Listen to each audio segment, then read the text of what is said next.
할게요. 하나님의 말씀은 살아있다. 하나님의 말씀은 살아있다. 제목처럼 하나님의 말씀은 살아있습니다. 또 그 말씀이 우리를 살리죠. 살아있는 하나님의 말씀이 나를 살리고 공동체를 살린다는 거예요. 오늘도 이 하나님의 말씀이 살아있어서 우리를 살리고 또 이 공동체를 살리는 그런 은혜가 있기를 소망합니다. 나와 공동체를 살리는 말씀인데 왜 말씀이 사람들에게 유익하지 못합니까? 그것은 말씀 자체가 문제가 있는 것이 아니라 말씀을 받는 사람들에게 문제가 있다라는 거예요. 오늘 본문 2절 말씀 같이 봅시다. 시작. 그들과 같이 우리도 복음 전함을 받은 자이나 들은 바 그 말씀이 그들에게 유익하지 못한 것은 듣는 자가 믿음과 결부시키지 아니하리라. 살아있는 하나님의 말씀이지만 또 말씀이 우리에게 무한한 유익을 주지만 왜 때로는 말씀이 사람들에게 유익을 주지 못하는 겁니까?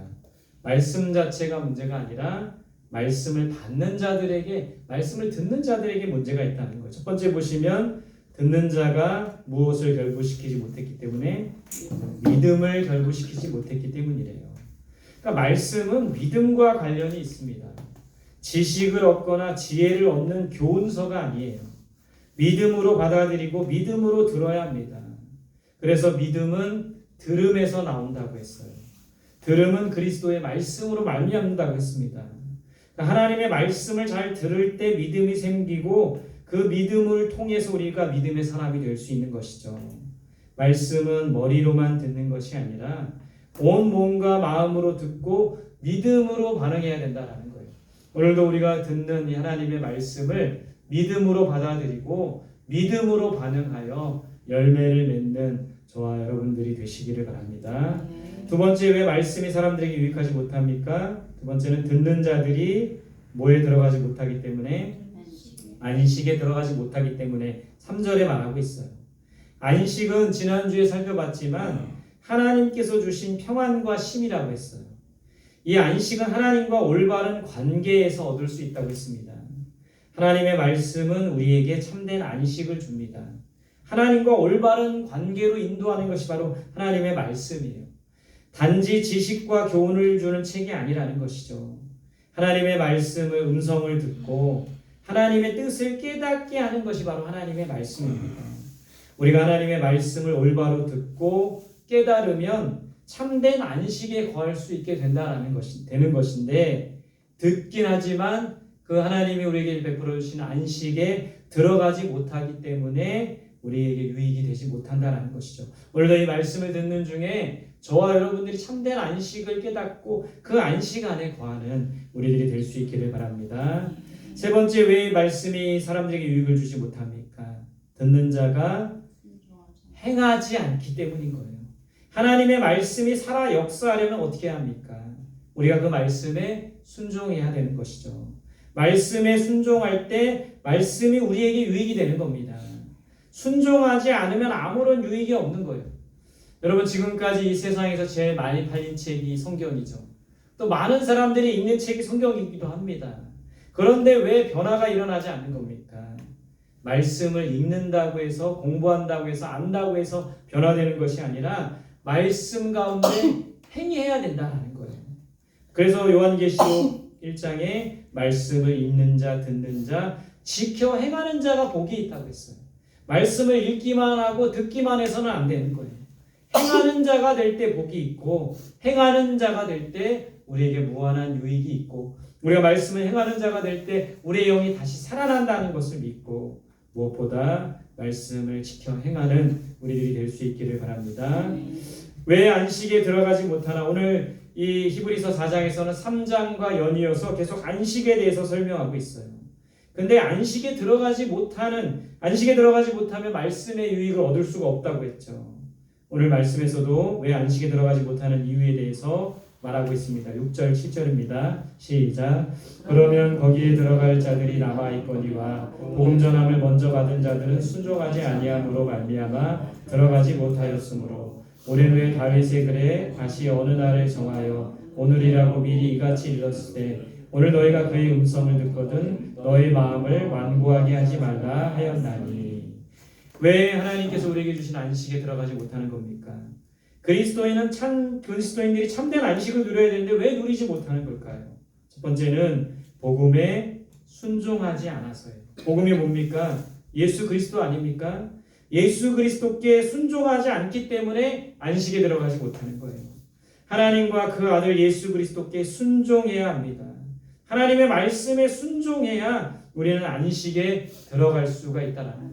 오늘도 하나님의 말씀에 순종하여 참된 안식과 쉼과 평안을 누리는 우리들이 될 수 있기를 바랍니다. 두 번째, 왜 안식에 못 들어갑니까? 마음이 뭐해서?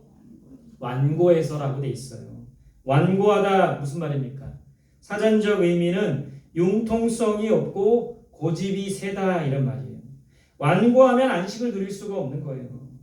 예를 들어 성경에 나오는 인물 중에 예를 들어 바로왕 얼마나 완고했어. 고집이 셌습니까? 10가지 재앙이 내리는데도 끝까지 이스라엘 백성들을 보내지 않죠. 사울왕 얼마나 완고하고 고집이 셌습니까? 자기 고집대로 자기 생각대로 하나님이 기뻐하시는 것들을 드리기보다는 자기의 생각과 고집으로 결국에는 멸망의 길로 가게 됐죠. 아합왕 얼마나 고집이 세고 욕심이 많고 고집이 셉니까? 이들이 다 모두 완고한 사람들이에요. 이들의 모습을 성경에서 이들의 모습을 보면 안식이 없는 거예요. 평안이 없는 거예요. 늘 불안하고 늘 평안이 없는 거예요. 욕심이 가득해서 무엇을 얻어도 만족감을 얻을 수가 없는 겁니다. 아합왕이 여러분 많은 재산을 얻고 재물을 얻고 많은 것을 얻었지만 또 나봇의 포도원이 욕심이 나서 그것을 얻으려고 하는 만족감도 없고 늘 불안하고 평안함이 없는 것이 바로 완고한 사람들의 모습이라는 것이죠. 그러다가 결국 망하게 된다라는 것을 오늘 바로나 사울이나 아합왕을 통해 우리가 알 수 있는 거예요. 우리 안에 있는 완고함을 버려야 돼요. 완고함, 세 글자로 다른 말로 뭐라고 합니까? 똥꼬집이라고도 하죠. 그러니까 우리 안에 있는 그런 고집, 똥꼬집, 완고함을 버려야 돼요. 특별히 하나님께서 우리에게 말씀해 주시는데 우리가 고집을 피우면 그 말씀이 우리 안에 들어올 수 없고 말씀에 순종할 수 없다라는 거예요. 완고한 마음을 버리고 우리 안에 하나님의 말씀이 온전히 심겨져서 열매 맺을 수 있기를 바랍니다. 세 번째, 왜 안식에 들어가지 못합니까? 지난주 나눈 말씀 중에 하나님에 대해서 믿지 않기 때문이라고 했어요. 믿음이 없기 때문에 안식하지 못하는 겁니다. 하나님과 그 아들 예수 그리스도는 파도를 잠잠하게 하시고 바람을 잠잠하게 하시는 분이세요.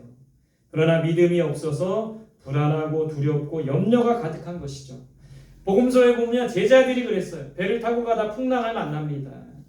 예수님께서 주무시고 계셨죠. 그 풍랑이 바람이 자기네들을 삼킬까봐 두려워하고 염려하고 있는 모습. 그때 예수님께서 파도도 바람도 잠잠하게 하시면서 하셨던 모습을 우리가 기억합니다. 그 주님을 믿을 때 모든 우리가 참된 안식을 얻을 수가 있는 거예요. 우리가 부르는 찬양 중에 이런 찬양 있지 않습니까? 거친 파도 날 향해 와도 주와 함께 날아오르리. 믿음이 있어야 안식할 수가 있는 거예요.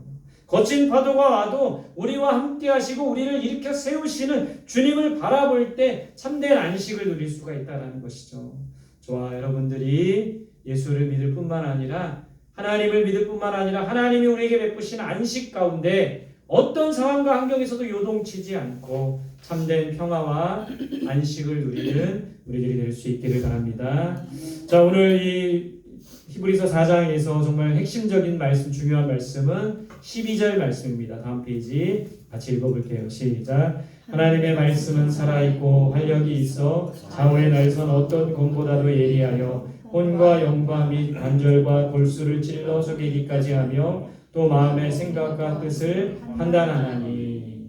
오늘 이 하나님의 말씀이 어떻다고 말하고 있어요. 첫 번째는 말씀은 살아있다는 거예요.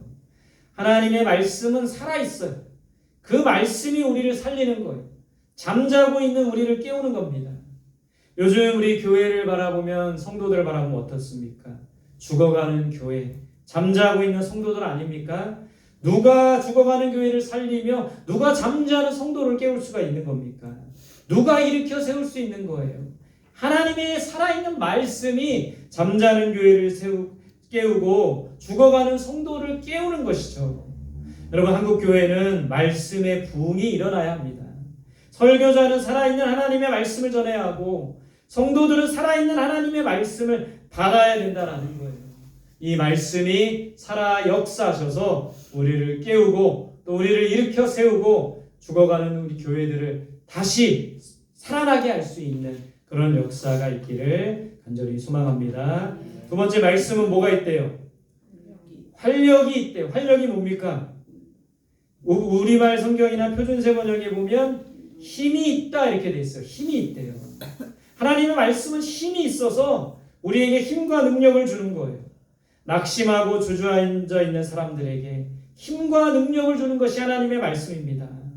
또 낙심하고 주저앉아 있는 교회들에게 힘과 능력을 주는 것이 하나님의 말씀이라는 거예요. 여러분, 이 목회를 하다 보니까요, 힘이 빠질 때가 있더라고요. 여러분들도 그렇지 않습니까? 교회를 이제 우리 성원교회 개척을 해서 목회를 하다 보니까 순간순간 힘이 빠질 때가 있어. 어떨 때 힘이 빠집니까? 재정이 없을 때, 또 어떨 때? 사람이 없을 때, 또 어떨 때입니까? 돕는 자가 없을 때. 이럴 때 정말 힘이 빠지더라고요. 근데 그때마다 저를 일으켜 세웠던 것이 무엇인가 가만히 생각해 봤더니 하나님의 말씀이더라고요. 그 큐티하는 그 말씀이 저를 다시 세우는 거예요. 또 새벽에 그 큐티한 말씀을 붙들고 선포하고 그 말씀 붙들고 기도하면 힘이 샘솟는 거예요. 아, 하나님의 말씀이 이거였지. 하나님의 약속이 이거였지. 그러면서 정말 힘이 빠질 때 다시 저를 일으켜 세우고 다시 저에게 힘을 주는 이 하나님의 말씀이라는 거예요. 그 말씀이 저와 여러분들에게 새 힘과 능력을 줄 수 있기를 바랍니다. 뿐만 아니라 우리 성도들에게도 하나님의 이 살아있고 능력있고 힘이 있는 말씀이 우리 성도들에게 다시 용기를 주고 힘을 줄 수 있도록 여러분 그렇게 기도해 주시기 바랍니다.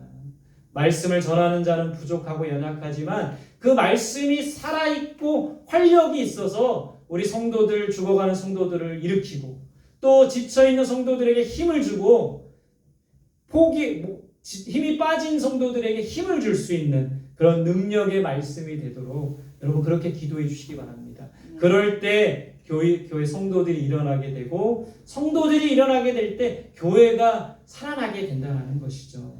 그런 능력의 말씀이 선포되고 우리 안에 역사할 수 있도록 기도해 주시기 바랍니다. 마지막 세 번째 하나님의 말씀은 뭐하다? 예리하다. 우리 딸 이름이기도 한데 예리하다. 수술하는 칼과 같은 거예요. 암 덩어리를 잘라내는 수술하는 칼과 같은 것이 하나님의 말씀입니다.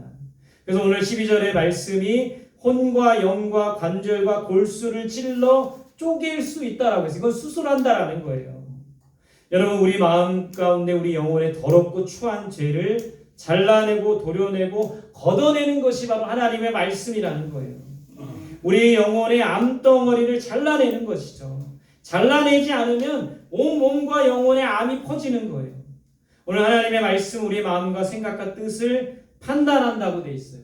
그러니까 여러분 하나님의 말씀은 수술하는 칼이기도 하고 또 우리 몸 안에 있는 어떤 암덩어리를 발견하는 그런 기계와도 같은 거예요. 뭐 CT나 또 여러 가지 초음파나 이런 장비와도 같은 거예요. 그래서 우리 안에 있는 어떤 죄악과 탐욕을 먼저는 발견하게 하시는 거예요. 말씀이. 그리고 그 말씀을 도려내고 잘라내고 걷어내고 완전히 제거하는 것이 또 하나님의 말씀이라는 겁니다. 여러분 이 말씀 앞에 우리는 늘 수술을 받아야 돼요. 또 말씀 앞에 항상 우리 자신을 비춰보고 그 말씀이 우리를 검사하도록 CT가 되고 MRI가 되고 그 말씀이 초음파가 되어서 우리 속에 정말 숨겨져 있는 은밀한 죄를 드러내고 발견하게 할 수 있는 하나님의 말씀이 되어야 된다는 거예요. 그 말씀이 올바른 생각과 마음과 뜻을 품게 한다는 거예요. 그 하나님의 살아있고 힘있는 말씀이 우리의 마음과 영과 생각과 뜻을 깨끗하게 수술할 수 있는 그런 예리한 말씀이 될 수 있기를 간절히 소망합니다. 여러분 정말 우리가 이런 말씀의 어떤 은혜를 경험하면 좋겠어요. 살아있는 말씀이 우리를 다시 일으켜 세우고 힘있는 말씀이 우리에게 힘을 주고 또 예리한 말씀이 우리 안에 있는 모든 죄를 발견케 하고 그 죄를 걷어낼 수 있는 이 하나님의 말씀이 되도록 오늘도 그 말씀 앞에 서고 날마다 그 말씀 앞에 우리를 비춰주시도록 또 우리를 수술해 주시도록 우리 자신이 말씀 앞에 서는 우리들이 될 수 있기를 바랍니다. 오늘 마지막 내용은 대제사장이신 예수님에 대해서 말하고 있어요. 여러분, 대제사장은 어떤 사람입니까? 대제사장의 역할은 두 가지였어요. 첫 번째는 속죄를 담당했어요. 그래서 1년에 한 번 속죄일 7월 10일에 지성소에 들어가서 모든 백성들의 죄를 대신해서 화목제사를 드리는 것이 바로 대제사장이 하는 일입니다. 두 번째 대제사장이 하는 일은 우림과 둠림을 가지고 하나님의 뜻을 분별하는 일을 했어요. 그러니까 대제사장 예수님이라는 건 예수님이 이런 역할을 하신다는 거예요. 우리의 모든 죄를 속하기 위해 십자가에 죽으셨죠. 또한 예수님께서 선지자가 되셔서 하나님의 뜻을 밝히 알게 하신다는 겁니다.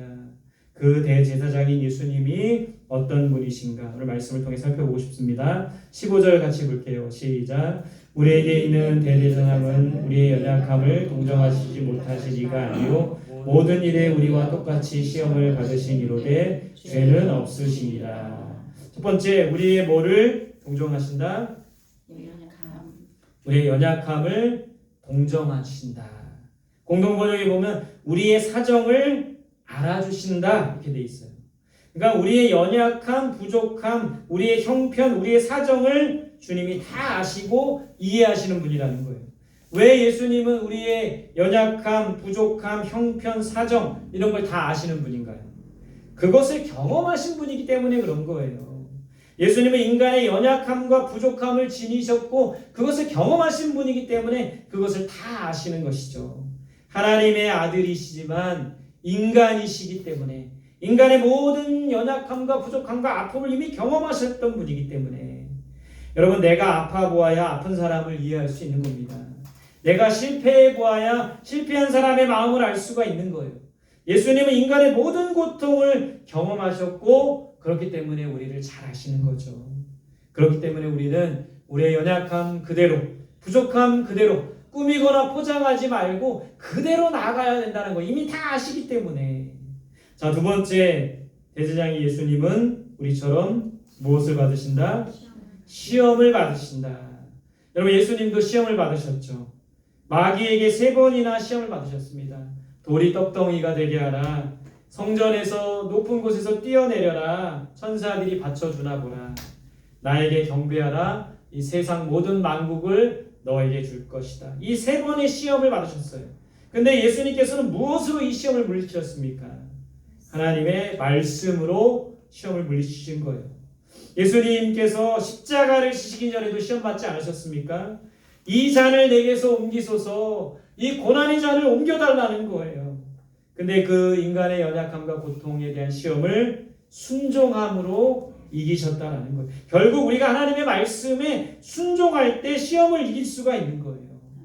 우리도 똑같이, 예수님 똑같이 시험 받으셨지만 말씀에 순종함으로 시험을 이기신 것처럼 우리도 하나님의 말씀에 순종함으로 모든 시험, 물질에 대한 시험, 또 여러 가지 인간관계에 대한 시험, 또 여러 가지 믿음에 대한 모든 시험을 말씀에 순종함으로 이겨나갈 수 있기를 간절히 소망합니다.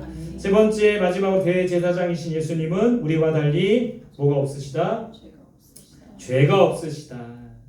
그러나 우리와 다른 점, 예수님 우리의 연약함을 똑같이 경험하시고 아시고 이해하실 뿐만 아니라 우리와 똑같이 시험 받으신 분이시지만 우리와 다른 것이 뭐예요? 죄가 없으신 분이라는 거예요. 거룩하시고 깨끗하시고 정결하신 분이라는 거죠. 여러분, 예수님이 죄가 없다라는 것은 어떤 의미가 있습니까? 죄가 없기 때문에 우리가 감히 가까이 할 수 없는 분이라는 거예요. 우리와는 뭔가 좀 다르기 때문에 우리가 좀 어떻게 가까이 하거나 범접할 수 없는 분이라는 걸 말하고 있는 걸까요? 여러분, 우리와 달리 죄가 없으셨지만, 죄 없는 분이시지만 예수님은 뭘 받으셨어요? 심판을 받으신 거죠. 죄로 인해, 죄가 없는 분이시지만 죄로 인해 심판받고 징계받지 않으셔도 되는데 징계를 받으신 거예요. 그 이유는 뭡니까? 우리를 살리기 위함이 아닙니까? 우리를 구원하시기 위함이 아닙니까? 우리의 죄를 사해 주시기 위함이 아닙니까? 예수님이 죄가 없으시다는 것은 고결하고 순결하고 정결하신 분이다 이것만을 드러낸 것이 아니라 심판받지 않으셔도 되는데 징계받지 않으셔도 되는데 받으셨다라는 거예요. 우리를 살리기 위해 우리를 구원하기 위해 우리의 죄를 사해 주시기 위해 그 예수님께 감사하고 그 예수님의 사랑에 보답하는 저와 여러분들이 되시기를 예수님의 사랑에 보답하는 것은 그 예수님의 사랑을 누군가에게 전하는 거예요. 그런 저와 여러분들이 되시기를 간절히 소망합니다.